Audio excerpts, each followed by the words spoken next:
So we're going to start with the chocolate. I use Forbes chocolate.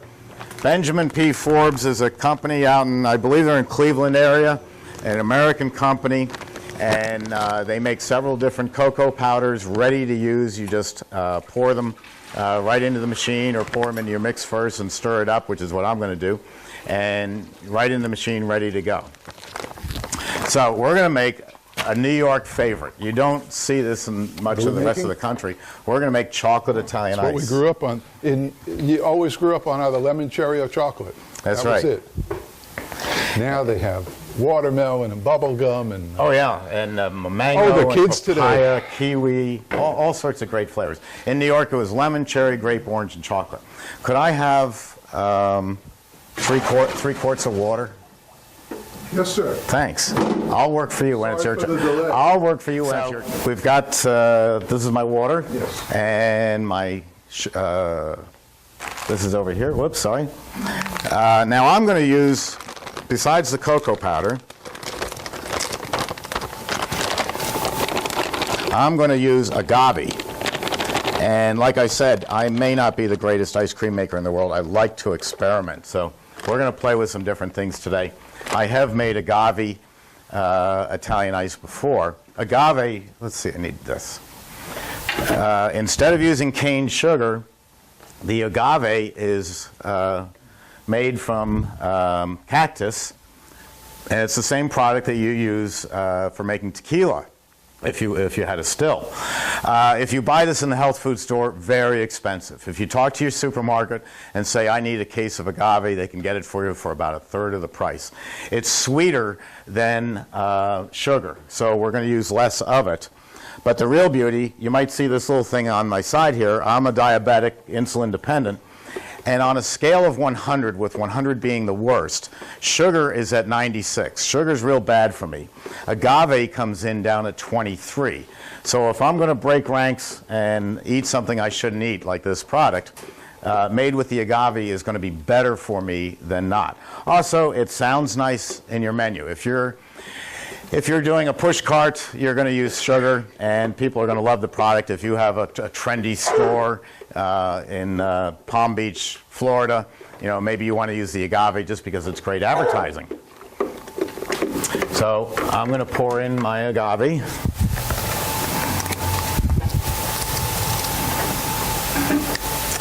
And let's see, the recipe calls for 2 pounds of agave. Maybe I'll even measure this and see what it weighs. So I've got a great... In the Italian ice recipe, you can convert to what is called in different parts of the country cream ice or sorbet, same product. And a friend of mine owns a cream ice store in South Florida, and it's wildly popular. Lines out the door. He doesn't sell ice cream, just cream ice. It's a marvelous product. And you can make that simply, there's a formula for it, which I know. And it simply means adding some cream or ice cream mix to this formula. Not a lot, and that's why this is so very profitable. Italian ice is extremely profitable. Costs you 2 cents and it sells for $2.50. It's just ridiculously profitable. And cream ice is also profitable, just a hair less, but it's a great product. I need to taste this to see if it's going to work. Here, teaspoon. Okay. What kind of water you were using there? Excuse me? How much water did you use? I used 3 quarts. 3 quarts of water. And 1 container of that Forbes chocolate? Well, I hate to say this, but it doesn't matter because you'll make it the way you think it tastes great. He doesn't really know much about ice cream, so he makes it the way he thinks it tastes great. What I know is machinery. Right. And that's why Jeff's here. So when you're formulating a recipe, you'll do what he just did. You'll taste it, and then you'll begin to understand that when it's done, it tastes just a little different from now, but you'll get the hang of that. My ice cream is all very bold, very sweet ice cream. I like it that way. So that's the only thing I can make. You can only make what you like. If you try to make something that is not what you think is great, then it's not going to work. So how much he's adding, to me it's irrelevant because you're going to add a different amount. I would add a different amount. Yeah, Steve, you're making water ice though, right? I'm making water ice, yes. Right, okay. Now, I can tell this gentleman's from Philadelphia because he called it water ice. In New York, we call it Italian ice. In Philadelphia, they call it water ice. Down in Birmingham, Alabama, it's called Greek ice because 6 Greek brothers left New York, Brooklyn, moved to Birmingham, and they said, why should we call it Italian? We're not Italian. So they call it Greek ice. Bubby's in Hawaii calls it Hawaiian ice. So it has all sorts of different names. I think this will work. We'll give it a try. Jeff, you were going to make that cream ice. How much dairy? I don't know if I could tell him that. Should I tell him that? Of course you should tell him. We have to put duct tape over his mouth. About a half a quart? Once again, it's going to depend on how much you're making. I usually don't make this small an amount. So I have, and I guess it's in my book, which I'll check in a minute, the proportion for, what's this, a 20 quart? This is a 10 quart. 10 quart. 12 quart. I use a 24 quart, so my proportions will be a little different. But I'll get that information for you. The question was how much dairy mix to add to Italian ices to make cream ice or sorbet. If I was making a cream ice in a 24 quart machine, it would be about 1.5 quarts of the dairy mix. And that works well. It makes it a very smooth product. Let me show you what I'm doing here. Our machines come with the infinite overrun control, and this allows me to vary the speed. So with one machine I can make frozen custard, I can make gelato. These are very heavy products. I can make Haagen-Dazs and Ben & Jerry, 2 companies we put into business, which is a super heavy ice cream. We can make, I got it all over. Well, that's a good start. We can make a premium ice cream by raising the air content, but when it comes to sorbets and Italian ices, they don't take on but a tiny bit of air because there's no dairy in it. So we're going to ramp this up to full speed. Which is what? 234 revolutions per minute. And then we're going to turn on the refrigeration. Now I'm going to set my $5 timer for an approximate amount of time, and we'll see what happens. Now, when it comes to the timer and other gadgets, I don't put gadgets on my machine because gadgets are things that break. The infinite overrun control is something that we designed. I invented it now coming up on 12 years ago. And on these machines it's standard, on the bigger machines it's an option, but 95% of the machines leaving here have it. The reason you want it is because we don't know 5 years from now what the latest fad is going to be and how you're going to run it, and at least you'll have a machine that can do any speed that ever comes along. Example, we do hard frozen yogurt. You've seen all the frozen yogurt stores. They're everywhere, and most of them are going out of business because they're really bland. They're just peach flavored yogurt, or they're lemon flavored yogurt. With a batch freezer, we can put all the ingredients right in here: nuts, cookies, candies, the works. So when I make, say, fresh peach frozen yogurt, my peaches go right in here. So I get a much better product. But we want to run that at a lower speed. Now, in the past, you couldn't do that, but now with the infinite overrun, we can take it down. We can slow this down to any speed we want. So if I was doing frozen yogurt, I would take that all the way down to about 150 revolutions per minute. And there's a chart at my website that shows you all the different speeds. They're just like Jeff was saying about the recipes. When I make recipes, they're an approximation of what you're trying to do. But what Jeff does, and what he did years ago, is when he was experimenting with different flavors, he tried a little of this, he tried a little of that. When he finally got it the way he liked it, he wrote it down on a 3x5 file card and said, that's it. This is the way you make it. Because we want consistency in the frozen dessert business. We want, just like McDonald's. I mean, I think McDonald's is a lousy hamburger, but it's the same lousy hamburger in Moscow as it is in Miami, as it is in San Francisco. When you walk into a McDonald's, you know what you're going to get. And if I only visit Jeff's store, say, once every 3 years when I come to Florida to visit, say on vacation, and I love his mint chip ice cream, I want it just the way I remember it, the way it's embedded in my mind, how good it tasted. So that recipe cannot change unless Jeff decides himself that he's going to change it. I'm a New Yorker, so I take it a little bit further. If you have an employee, because you really should teach someone else how to make the ice cream. What if you get the flu? You have someone else making the ice cream, and they look at the recipe and they say, Steve's a jerk. He doesn't know how to make mint chip. It needs more mint. And he changes my formula. Well, if we find that out, we're going to shoot his kneecaps out, take him out to the street, and then we're going to fire him because I can't afford to have my recipe changed.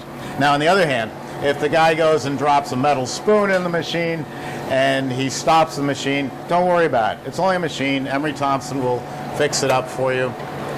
We don't worry about machinery, we worry about the recipes. Have you ever changed the recipe that you've had? Well, interesting that you mentioned that. Can you hear him okay, Ken? Okay. I have my recipes on file cards, which I recommend you do, and I recommend you laminate them. That being said, every time you make ice cream, what I do is right about now, I would stick a spoon in there and try it. And sometimes you got to add or dilute something because it just doesn't taste the same. And that's why only you can determine the flavor you're going to make. Now, why is it different? It may be different because the last batch you made was vanilla. And there might have been a little vanilla left in the machine if you didn't rinse it out, because you can go from vanilla to chocolate. So it might have changed the flavor a little bit.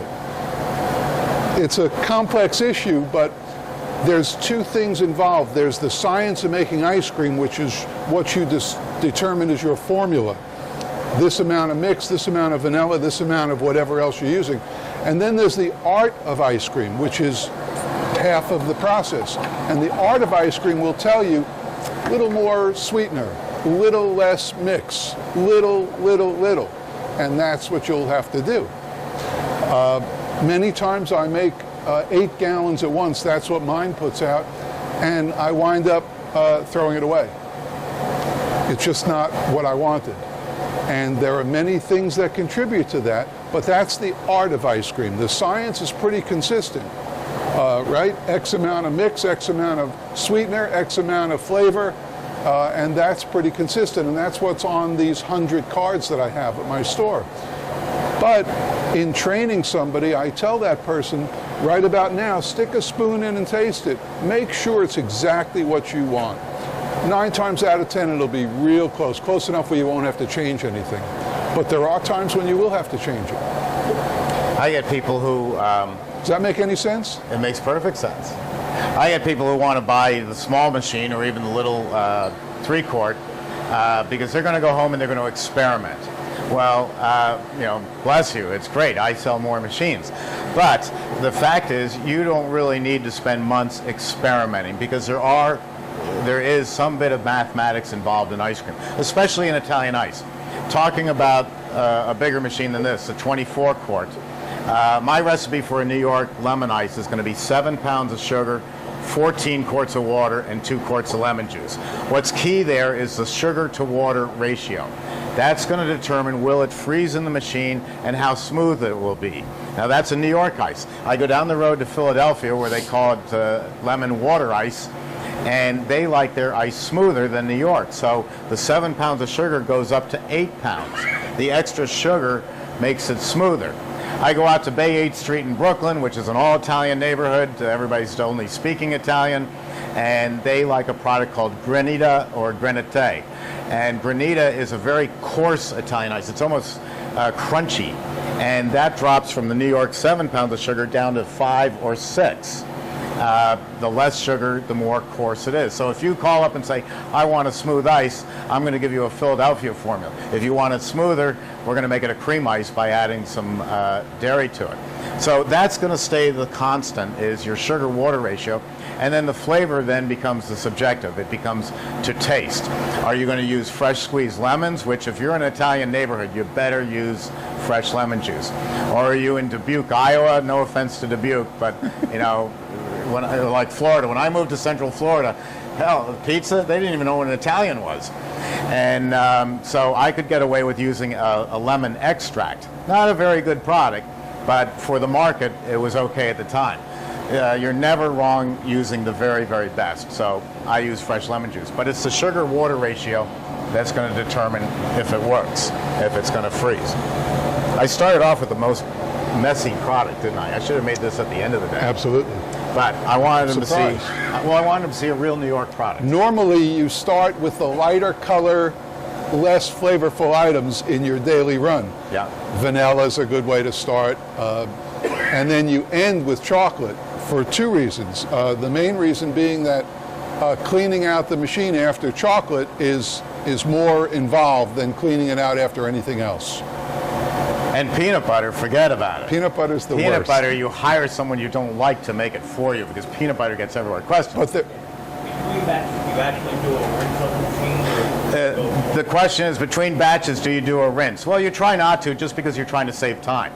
There would be nothing wrong with it, but if I was making different Italian ices, I would make lemon first, it's white, and then I would make orange Italian ice, it's in the lemon family, but sweeter, and then I would probably go to cherry, which is going to be red, then I'm going to do grape, which is going to be a darker red, and then a black raspberry, which is even a darker red.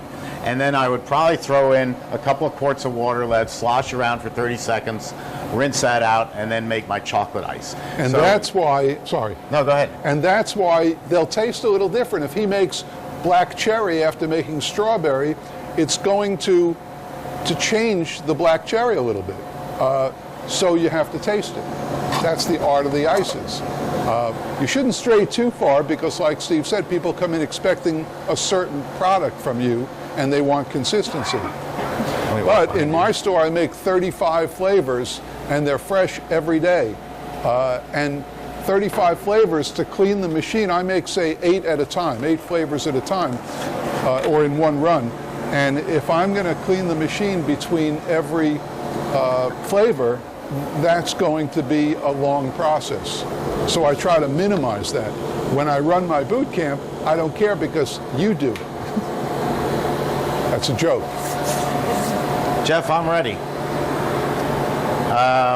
What I did here is I have my timer, which I just, again, normally I would set it for a more exacting time, but I'm just checking the product. When I watch Paula bake a cake, she sets the oven for maybe 25 minutes, and then she doesn't pull the cake out of the oven. She goes over with a knife and checks it to see if it sticks. It might need another 2 minutes, or it might be ready. What I'm doing is I'm just opening it and closing it, and if it cuts off sharp like a knife went through it, it's ready. So we're just going to open this up. Look how fast that comes out.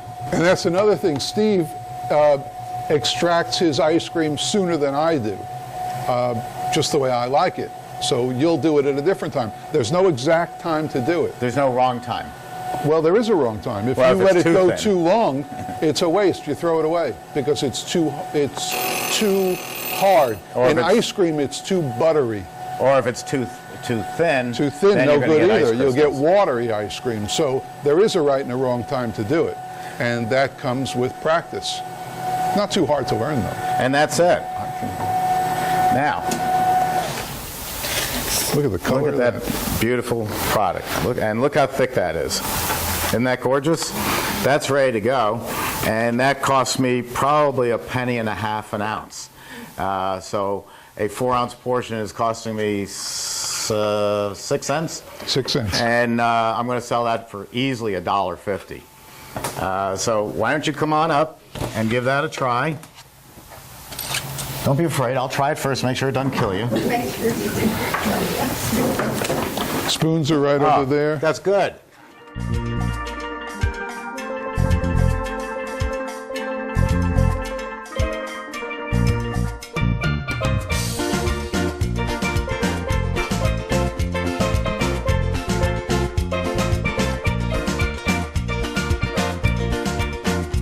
Sammy, come here, girl.